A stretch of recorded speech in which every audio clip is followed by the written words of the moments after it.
I know. Really pissed me off.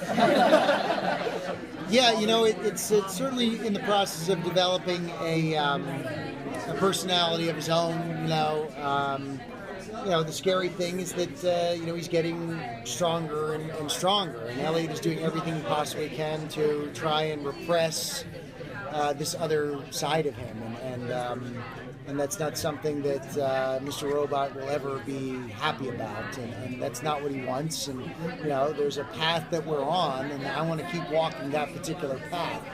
And I'm not interested in anything getting in my way.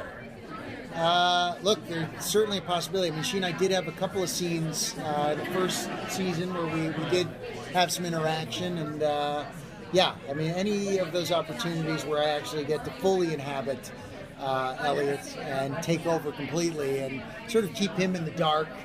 I enjoy those moments because, it does give me an opportunity to, as much as I love working with Rami and doing all those scenes together, I love everybody else involved in the show as well. So I love those moments. As the character, you mean? Yeah.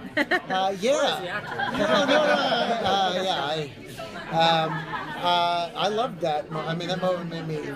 My reaction to that was, I just thought it was great. I thought it was creative and fun for Sam, and I was looking forward to getting the opportunity to just keep doing more of that stuff. I mean, I love Elliot. I'm there for Elliot, but when he does something I don't like, I'm there to torture him until he gets back on the right track. So that's my main focus and motivation, is just to keep him going and finishing the job. I think he's definitely it's like this next season. I think is certainly like I've been saying, a real power struggle between these two guys. But I definitely I'm a protector. That really is, I think, the primary focus, and like a protector in keeping him from doing things that need to be done that he wouldn't be able to do. Like him as a human being, just psychologically wouldn't be able to necessarily pull that trigger, where I may be able to step in and do that for him, and maybe even sometimes take a punch for him. I am in Elliot's head, so I'm hearing everything that's going on. When he's got those voiceovers,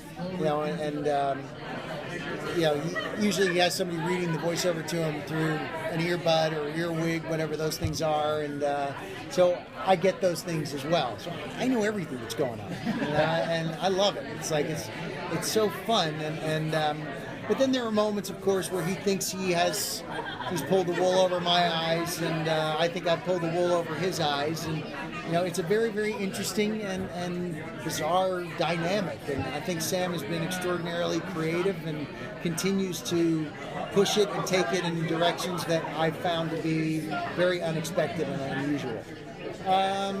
The only thing I think that could help him would be to listen to me. That's it. It's the only way he's going to get any peace and any relief. And until he does that, it's just. Look, I'm his dad, and I'm a little bit controlling, and I want him to see things my way. And like I said, I have a very specific goal in mind, and we're on a very particular path. And whenever he veers off of that, it's just infuriating. Spoiled brat.